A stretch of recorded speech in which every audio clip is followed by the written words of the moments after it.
Good evening guys, मैं जेके मौर्य स्वागत करता हूं आप लोगों का लॉर्ड बुद्धा इंस्टीट्यूट के ऑनलाइन प्लेटफॉर्म पे। तो ये हमारा आंसर राइटिंग का सीरीज चल रहा है और आज ये हमारा क्लास 26 है। तो चलिए आज हम लोग दो क्वेश्चंस को डिस्कस करने वाले हैं। ये दो क्वेश्चन आपके सामने हैं। पहले क्वेश्चन को अच्छे से पढ़िए, अच्छे से समझिए कि क्वेश्चन की डिमांड क्या है और उस क्वेश्चन को ब्रेक करिए। ठीक है, ब्रेक करिए पार्ट्स में और उसी के हिसाब से आपको क्वेश्चन का आंसर देना होता है। तो पहला क्वेश्चन है आज का, क्या आपके विचार में वैश्वीकरण के परिणाम स्वरूप, वैश्वीकरण यानी कि ग्लोबलाइजेशन के परिणाम स्वरूप आधुनिक राष्ट्र राज्य का ह्रास होना जरूरी है? आधुनिक राष्ट्र राज्य का ह्रास होना जरूरी है। अपने उत्तर के पक्ष में तर्क दीजिए। तो ये आपका पहला क्वेश्चन हो गया। दूसरा क्वेश्चन है, भारतीय राजनीति में जाति के प्रभाव का आलोचनात्मक मूल्यांकन कीजिए। तो ये जो भारतीय राजनीति में जाति का प्रभाव है, ये क्वेश्चन कई बार पूछा गया है। ठीक है, तो ये प्रश्न की प्रबल संभावना है आपके एग्जाम में आने की। दोनों क्वेश्चन आज का बहुत ही इंपॉर्टेंट है, दोनों आपके एग्जाम में आ सकते हैं। तो चलिए हम लोग इन क्वेश्चंस को डिस्कस करते हैं। तो आज का पहला क्वेश्चन है हमारा, क्या आपके विचार में वैश्वीकरण के परिणाम स्वरूप आधुनिक राष्ट्र राज्य का ह्रास होना जारी है? अपने उत्तर के पक्ष में तर्क देना है। तो जैसा कि ये कहा जाता है कि जो वैश्वीकरण है, कहते हैं कि वैश्वीकरण और राष्ट्र राज्य, ठीक है, या राष्ट्र राज्य और वैश्वीकरण एक दूसरे के परस्पर विरोधी हैं। इसके पक्ष में भी कुछ तर्क दिया जाता है और एक दूसरे के विरोधी नहीं हैं, बल्कि राष्ट्रों के विकास के लिए सहायक हैं। तो इसके बारे में भी कुछ विचारकों का मत है। तो यहाँ पे हमको यहाँ पे प्रूव करना है, अपने उत्तर को अपने तर्कों से ये सिद्ध करना है कि यहाँ पे पूछा गया है कि क्या आपके विचार में वैश्वीकरण के परिणाम स्वरूप आधुनिक राष्ट्र राज्य का ह्रास होना जारी है इस समय या नहीं। ठीक है, तो चलिए इसे 250 शब्दों में इसका उत्तर देना है, इसका आंसर हम लोग देना शुरू करते हैं। देखिए एक चीज़ और आप लोगों को बता दें, जैसे कुछ लोग कह रहे हैं कि सर वर्ड लिमिट में ही आप कराइए। तो देखिए अभी चूँकि मैं समझा रहा हूँ तो आपको ज़्यादा से ज़्यादा पॉइंट्स गेन करने की ज़रूरत है। ठीक है, तो अभी आप लोग वर्ड्स लिमिट में ज़्यादा फोकस न करें। अभी आप टॉपिक को समझें, क्वेश्चंस को समझने का प्रयास करें। और ये जो है एक प्रक्रिया है जो स्वतः आ जाती है जब आप बार बार इन प्रश्नों को लिखते हैं तो। ठीक है, वैसे भी अभी चूँकि आप बुक्स कॉपी सब सामने रखते हैं, इस वजह से भी आप वर्ड लिमिट में नहीं लिख पाते हैं। आप चीज़ों को पढ़िए, चाहे जितनी किताबों से पढ़िए, कहीं से पढ़िए, उसको सोचिए। आप उसके केवल जैसे इसमें जो भी चीज़ें मैं बता रहा हूँ, इसमें चूँकि सेंटेंस फॉर्मेट में है तो सभी चीज़ें तो आप लिख नहीं पाएंगे एग्जाम में। जाहिर सी बात है, आप पूरी चीज़ें तो लिख नहीं पाएंगे, ना तो आपको याद रहेगा। तो जब आप एग्जाम में लिखेंगे तो ऑटोमेटिक वर्ड लिमिट में आ जाएगा।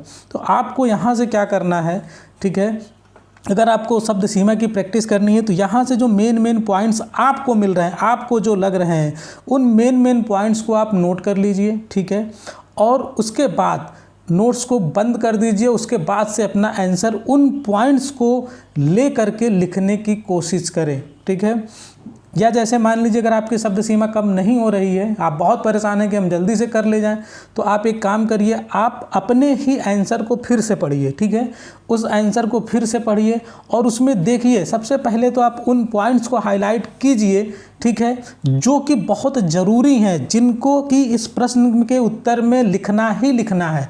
प्रश्न को पढ़िए, बार बार प्रश्न को पढ़िए और सोचिए कि इसमें से क्या पॉइंट्स है जो आपको इस प्रश्न में लिखना ही लिखना है। तो उनको हाईलाइट कर लीजिए, उनको आपको नहीं छोड़ना है, बाकी पॉइंट्स को आप छोड़ सकते हैं। तो इस तरह से भी आपकी शब्द सीमा कम हो जाएगी। तो देखिए एक आंसर राइटिंग क्या है, एक आर्ट है। ठीक है, ये आपको खुद करके ही आएगा। मैं आपको कुछ भी दे दूं, बिल्कुल 250 शब्द गिन के भी दे दूं, तब भी वो आपके एग्ज़ाम में काम नहीं आने वाला है। ठीक है, क्योंकि आपको खुद लिखना होता है और जहाँ खुद चीज़ें लिखनी होती हैं वहाँ पे आप रट के तो जा नहीं सकते, उससे कोई बेनिफिट नहीं होना है। लिखना आपको खुद ही है। तो यहाँ अभी आप सीख रहे हैं तो आप ज़्यादा से ज़्यादा पॉइंट्स को गेन करिए, लेकिन जब आप लिखेंगे तो आपको सारी चीज़ें तो अक्षरशः लिख नहीं देंगे आप, वैसे भी आपको नहीं याद रहेगा, तो ऑटोमेटिक वहाँ पे वर्ड लिमिट कम हो जाएगी। ठीक है, आई होप आपको चीज़ें समझ में आ गई होंगी। तो चलिए इस प्रश्न का उत्तर हम लोग देखते हैं।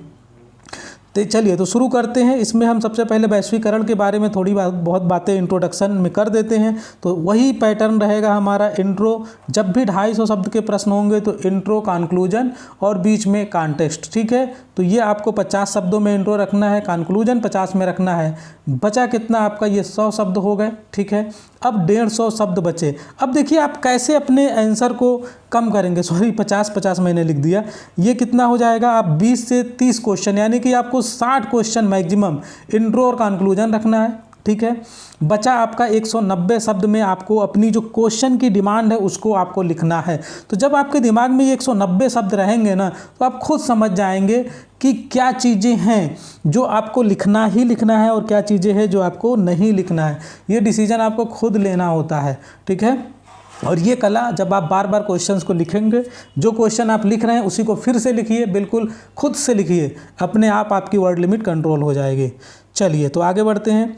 वैश्वीकरण अंतर्राष्ट्रीय संबंधों में नूतन विश्व व्यवस्था को इंगित करती है, ठीक है। यह संपूर्ण विश्व के एकीकरण की प्रक्रिया है।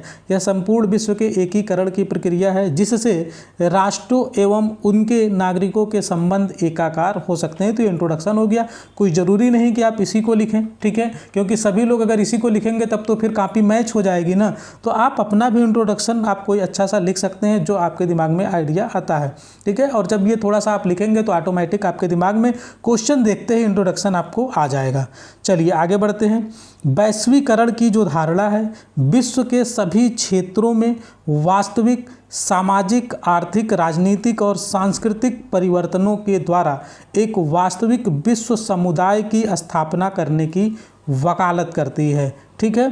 तो वैश्वीकरण की जो धारणा है, विश्व के सभी क्षेत्रों में सामाजिक, आर्थिक, राजनीतिक और सांस्कृतिक परिवर्तनों के द्वारा, ठीक है, इनके परिवर्तन के द्वारा एक वास्तविक विश्व समुदाय की स्थापना करने की वकालत करती है, क्योंकि ऐसा होने से विश्व के सभी लोगों को सर्वपक्षीय टिकाऊ विकास यानी सस्टेनेबल डेवलपमेंट के उद्देश्यों की प्राप्ति हो सकती है। वैश्वीकरण राष्ट्रीय दृष्टिकोण के स्थान पर विश्वव्यापी दृष्टिकोण को अपनाती है, ठीक है।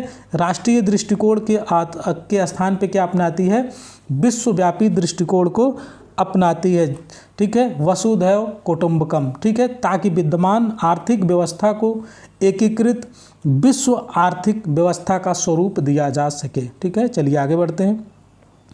विद्यमान व्यवस्था में आर्थिक विकास केवल कुछ विकसित राज्यों तक ही सीमित रहा है, ठीक है। विद्यमान व्यवस्था में आर्थिक विकास जो है केवल कुछ विकसित राज्यों तक ही सीमित रहा है।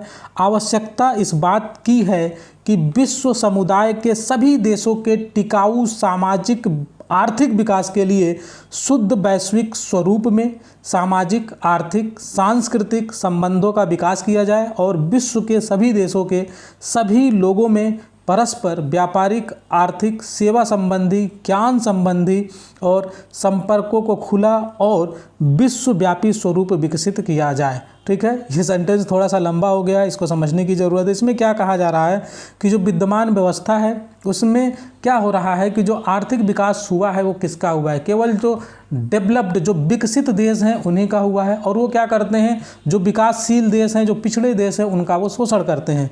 तो आवश्यकता इस बात की है कि विश्व के समुदाय के सभी देशों के टिकाऊ सामाजिक आर्थिक विकास के लिए, ठीक है, टिकाऊ सामाजिक आर्थिक यानी कि सस्टेनेबल डेवलपमेंट, ये नहीं कि जो विकसित देश हैं वो क्या कर रहे हैं, जो हमारे प्राकृतिक संसाधन हैं उसका वो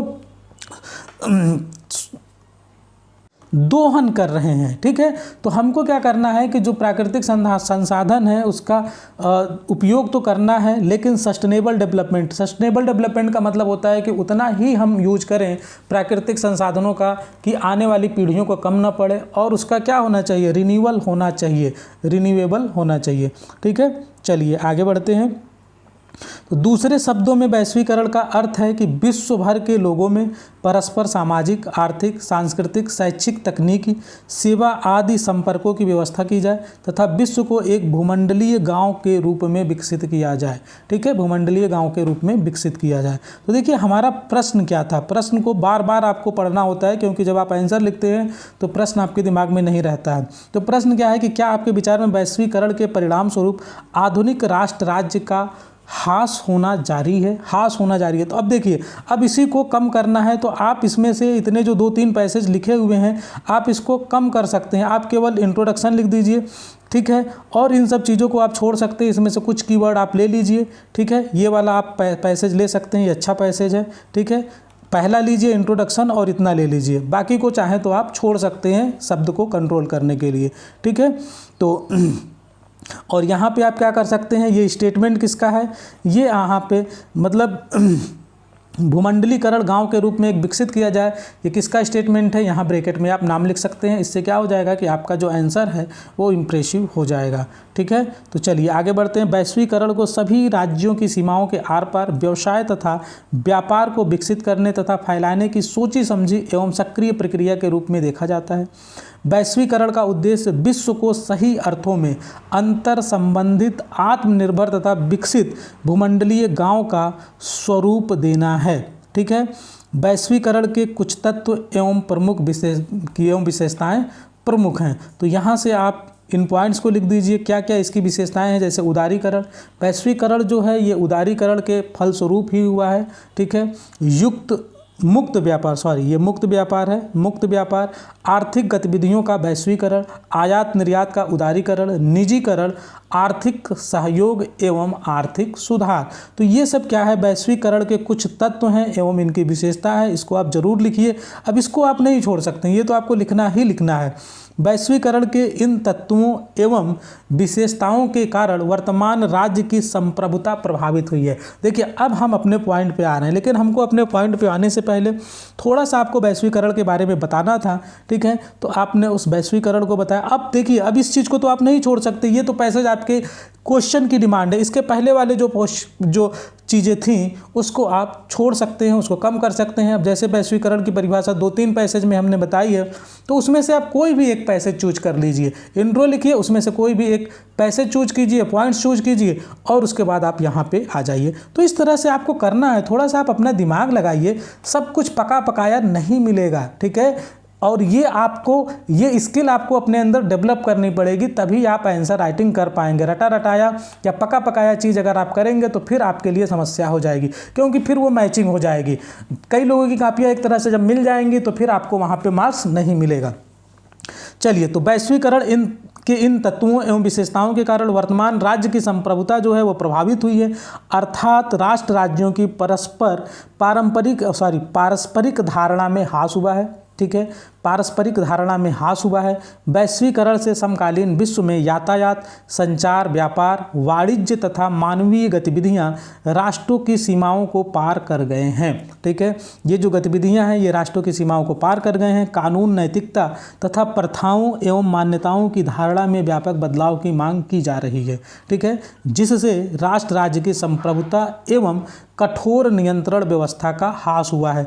तो ये जो है आपका पैसेज मोस्ट इंपॉर्टेंट पैसेज है, ये तो मिस नहीं होना चाहिए। आगे बढ़ते हैं। वैश्वीकरण के उपरांत क्षेत्रीय संगठनों की बढ़ती महत्ता एवं पार राष्ट्रीय अभिकर्ताओं के व्यापक प्रसार ने राष्ट्र राज्य की अवधारणा को सीमित किया है।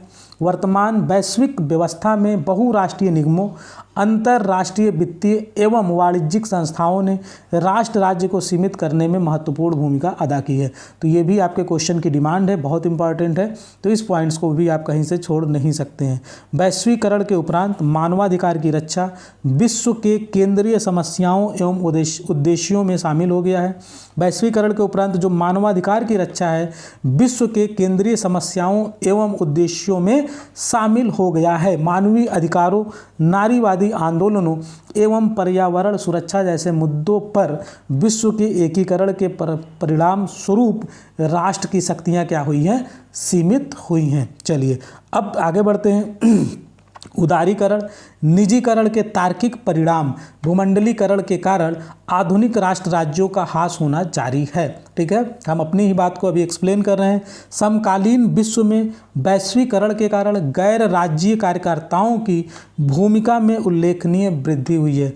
गैर राष्ट्रीय कार्यकर्ता कह सकते हैं, गैर राज्यीय कार्यकर्ता कह सकते हैं कि भूमिका में उल्लेखनीय वृद्धि हुई है, जिसके कारण राष्ट्र राज्यों के समक्ष नियंत्रण के साधन के रूप में अंतर्राष्ट्रीय वित्तीय अभिकर्ताओं एवं बहुराष्ट्रीय निगमों की भूमिका बढ़ गई है, जिसने राष्ट्र राज्य की भूमिका को सीमित किया है। तो देखिए, जितने भी अंतर्राष्ट्रीय संगठन हैं, जब ये ज़्यादा पावरफुल होंगे तो जाहिर सी बात है जो राष्ट्र राज्य हैं उनकी भूमिका क्या हो जाएगी, सीमित हो जाएगी। ठीक है, चलिए आगे बढ़ते हैं।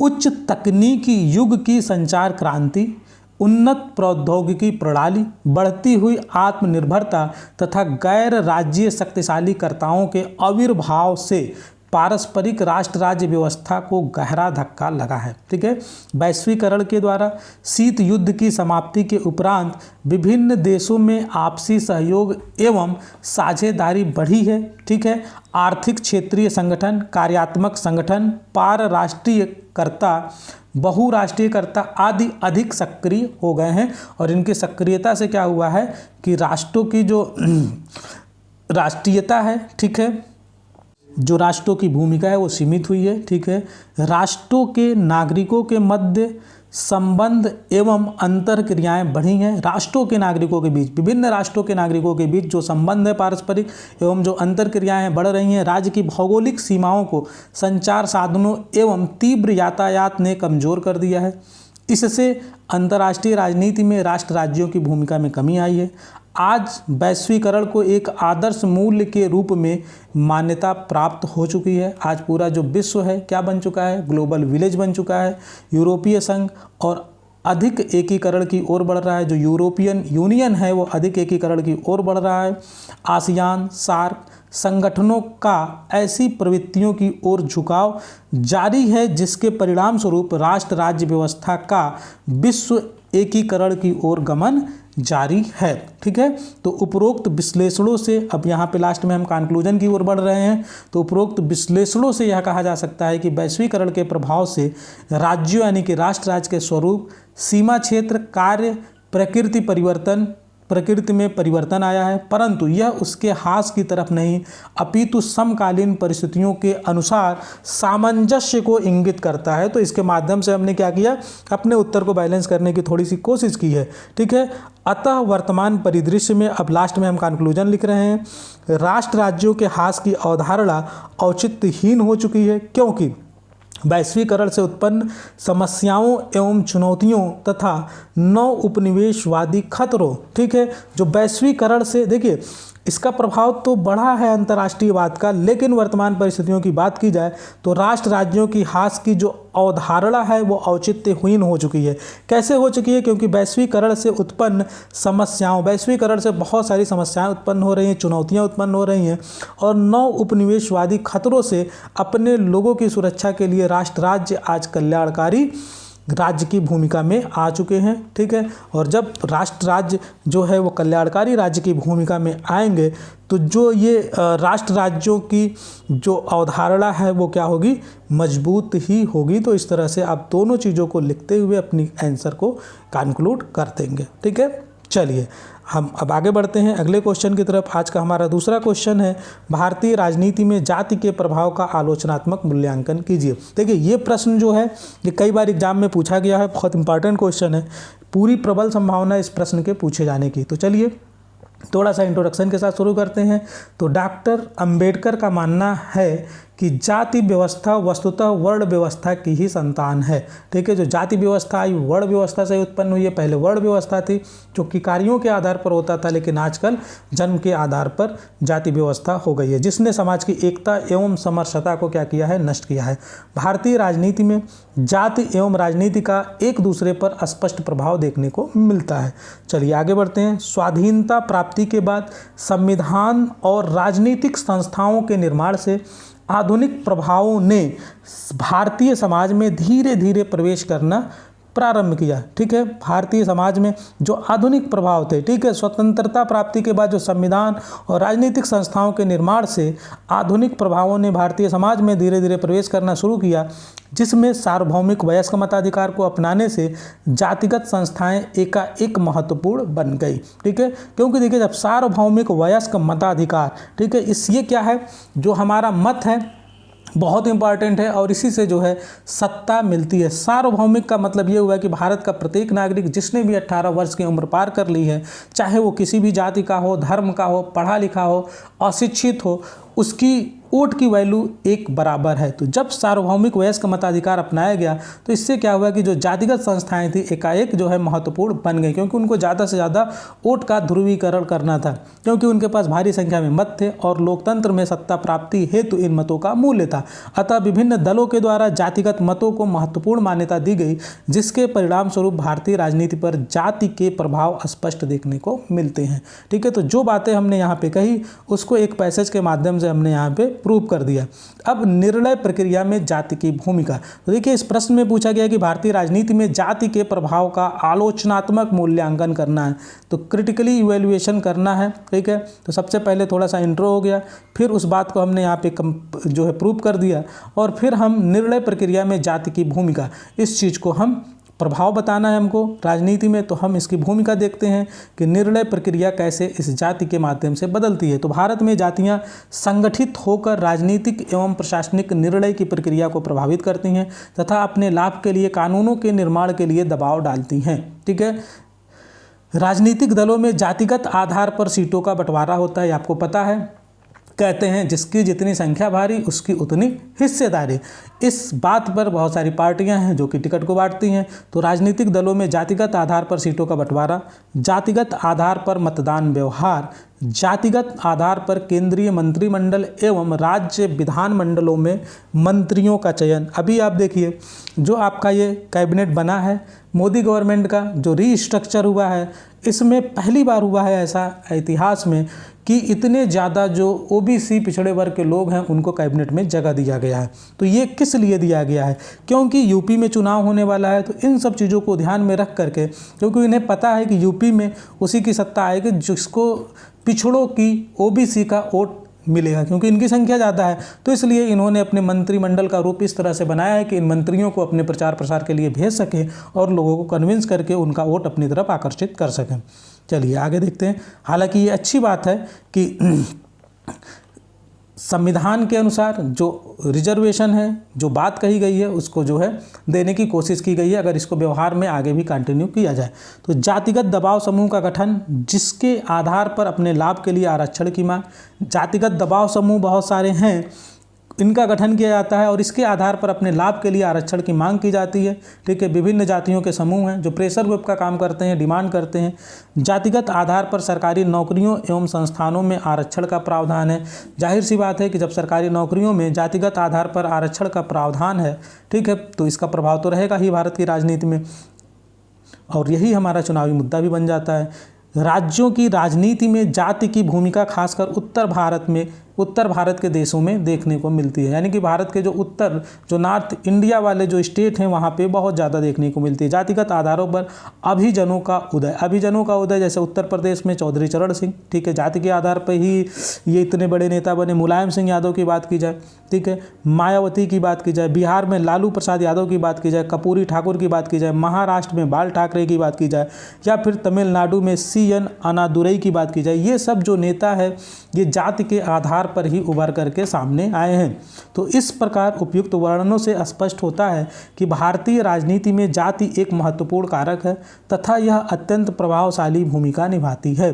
भारतीय राजनीति में जाति की भूमिका को कई विद्वान राष्ट्रीय एकता के मार्ग में बाधा मानते हैं। ठीक है, तो बहुत सारे विद्वान हैं जो कि इस जाति राजनीति में जाति की भूमिका को कई विद्वान राष्ट्रीय एकता के मार्ग में बाधा मानते हैं। परंतु रजनी कोठारी की बात की जाए, रूडोल्फ जैसे विद्वानों का मानना है, इन लोगों का मानना है, रजनी कोठारी, रूडोल्फ इनका मानना है कि राजनीति में जाति के आने से पिछड़े वर्गों एवं कमजोर वर्गों की महत्ता में वृद्धि हुई है। ठीक है, तो जाति के आधार पर जो जाति का दबदबा है, तो इसी कारण इन पिछड़ों को, ठीक है, ये जो कमज़ोर वर्ग हैं इनकी महत्ता में वृद्धि हुई है। सरकार इनके बारे में सोच रही है और यही कारण है कि आज मंत्रिमंडल में अगर इनको जगह मिली है तो इन जो पिछड़े वर्ग हैं इनकी अहमियत ही है जो इनको बैठा रही है। और जब ये जनता के प्रतिनिधि जब सरकार में आएंगे तो इन जो पिछड़े वर्ग के लोग हैं जो कि सामाजिक रूप से, आर्थिक रूप से समाज में पिछड़ रहे हैं, इनको आगे बढ़ाने के लिए वो नीति बनाएंगे और उनको आगे बढ़ाएंगे। क्योंकि हमारे देश का, राष्ट्र का विकास तभी हो सकता है जबकि सभी को मुख्य धारा से जोड़ा जा सके। जो पिछड़े हैं वो पिछड़े न रह सके, बल्कि वो भी जो विकास की मुख्य धारा है उसमें वो सम्मिलित हो सकें, ठीक है। तो इस प्रकार उनके सामाजिक, आर्थिक एवं राजनीतिक न्याय की प्राप्ति के मार्ग में सुलभ हुए, ठीक है। तो इन्हें न्याय भी तभी मिल पाएगा, सामाजिक, आर्थिक और राजनीतिक न्याय भी तभी मिल पाएगा जबकि इनके जो प्रतिनिधि हैं वो सत्ता में हों, ठीक है, और उनके कल्याण के लिए, उनके विकास के लिए वो नीतियों को बनाएं। तो अब लास्ट में कंक्लूड कर दीजिए कि वर्तमान में लोगों में बढ़ते शैक्षिक स्तर के कारण जाति का मुद्दा गौड़ पड़ता जा रहा है, परंतु भारतीय राजनीति में जाति का प्रभाव अभी भी विद्यमान है, ठीक है। तो आप चले जाइए, जैसे दिल्ली में चले जाइए, ठीक है। तो दिल्ली में क्या देखते हैं कि कोई वहाँ पे किसी से ये नहीं पूछता है कि आप किस कास्ट के हैं, ठीक है, क्योंकि वहाँ पे क्या है, सबको एक साथ मिल के काम करना है। और अगर आप दिल्ली में चले जाइए या किसी भी जो मेट्रो सिटी है वहाँ पे चले जाइए जहाँ पूरे भारत के लोग एक साथ रहते हैं, काम करते हैं, शिक्षित हैं, जो भी पढ़े लिखे लोग हैं उनके अंदर जो, जैसे आप स्कूल का एग्जाम्पल लीजिए, जब हॉस्टल में रहते हैं तो क्या वहाँ पे कोई विशेष कास्ट फीलिंग नहीं होती है, एक ही थाली में लोग खा लेते हैं, किसी भी कास्ट के होते हैं। तो इस तरह से जो वर्तमान में लोगों में शैक्षिक स्तर के कारण जाति का जो मुद्दा है वो गौड़ होता जा रहा है, परंतु भारतीय राजनीति में जाति का प्रभाव अभी भी विद्यमान है, क्योंकि इसको पॉलिटिकल पार्टी इसको भुनाने की कोशिश करती हैं, इसको आगे बढ़ाती हैं, प्रमोट करती हैं, तो ये आज भी कायम है, ठीक है। तो thank you guys, I hope आप लोगों को ये दोनों क्वेश्चन समझ में आ गए होंगे और आप लोग इसका उत्तर बहुत अच्छे से लिखने का प्रयास करेंगे और लिखते रहिए। अभी आप लोग ज़्यादा कुछ मत सोचिए, ठीक है, क्योंकि अभी अगर बहुत ज़्यादा कमियां आप में निकालने लगा जाए तो फिर आप डीमोटिवेट हो जाएंगे। और जब आप बार बार लिखते हैं किसी चीज़ों को तो आप बहुत सारी चीज़ें स्वतः ही समझ जाते हैं, ठीक है। तो अभी आपको कोशिश ये करना है कि आपको बस केवल आंसर लिखना है। वर्ड लिमिट का टेंशन छोड़ दीजिए आप। जब आपके एग्ज़ाम के जो हम लोग लास्ट स्टेज में चलेंगे, ठीक है, तब हम लोग वर्ड लिमिट पे काम करेंगे। तो उसके लिए मैं ये करूँगा कि आपको लाइव बिल्कुल हमारे साथ आंसर लिखना होगा। आपको बिल्कुल टाइम सेट कर दिया जाएगा कि आपको 5 मिनट या 8 मिनट एक क्वेश्चन को दिया जा रहा है और आपको उतने समय के अंदर ही अपने क्वेश्चन को लिख करके लाइव ही पोस्ट करना होगा। तो इससे जब हम लोग इस तरह से प्रैक्टिस करेंगे, जब आप हमारे साथ इस तरह से प्रैक्टिस करेंगे, तब आपकी वर्ड लिमिट ऑटोमेटिक कंट्रोल हो जाएगी। तो अभी आपको करना ये है कि जो भी टॉपिक आप पढ़ रहे हैं उससे रिलेटेड ज़्यादा से ज़्यादा पॉइंट्स को गेन करिए, क्वेश्चंस के डिमांड को समझिए, ठीक है, अपने माइंड को डेवलप कीजिए आप सोचने में, ठीक है, थिंकिंग प्रोसेस को डेवलप करिए। और कौन सा पॉइंट लिख सकते हैं आप, दूसरों से बेहतर कैसे लिख सकते हैं, कौन सा पॉइंट आपके क्रिएटिव दिमाग में आ रहा है जो दूसरा नहीं सोच सकता है, कुछ भी इस तरह से पॉइंट्स आपके दिमाग में आते हैं तो वो आपके उत्तर को बेहतर बनाते हैं। क्योंकि बुक की लैंग्वेज तो सभी लोग लिखेंगे, बुक को ही पढ़ के लिखेंगे, तो आप अपनी क्रिएटिव आंसर राइटिंग को डेवलप करने की कोशिश करें, ठीक है गाइस। थैंक यू, मिलते हैं नेक्स्ट क्लास में। तो कल तो आप लोगों की कोई क्लास नहीं होगी, संडे को आप लोग टेस्ट के लिए रेडी रहिएगा। पिछले संडे को किसी ने टेस्ट नहीं दिया था, केवल 1 लोगों ने दिया था, ठीक है। तो जो लोग रेगुलर टेस्ट को पार्टिसिपेट करेंगे, क्वेश्चंस का आंसर लिखेंगे, भेजेंगे, ठीक है, उन्हीं का मतलब उनका आंसर इम्प्रूव होता जाएगा और इसमें कोई दो राय नहीं कि उनका सिलेक्शन होगा। ग्रुप में कुछ लोग हैं जो बहुत ही अच्छा आंसर लिख रहे हैं, ठीक है, और इसी तरह से आप लोग कंटिन्यू रखें, आप लोगों का 100% सिलेक्शन होगा, ठीक है, ये हमारा भरोसा है आप लोगों पे। लेकिन आप लिखना मत छोड़िए, लिखना डेली है। आप अगर अच्छा नहीं लिख पा रहे हैं, आप ग्रुप में नहीं भेज पा रहे हैं, तो इसीलिए मैंने आपको कहा था कि आप पर्सनली भी मुझे भेज सकते हैं, आपको पर्सनली इवेलुएट करके भेज दिया जाएगा। तो बहुत सारे लोग हैं जो अभी सीख रहे हैं तो पर्सनली भी मुझे भेजते हैं, ठीक है, लेकिन आप लोग लिखिए और लिखिए ज़रूर, क्योंकि लिखने से ही आप लिखना आएगा, ठीक है। नहीं लिखेंगे तो आप एग्ज़ाम में कोई जादू नहीं होने वाला है, ठीक है guys. Thank you, good night, take care of your self. जय हिंद, जय भारत।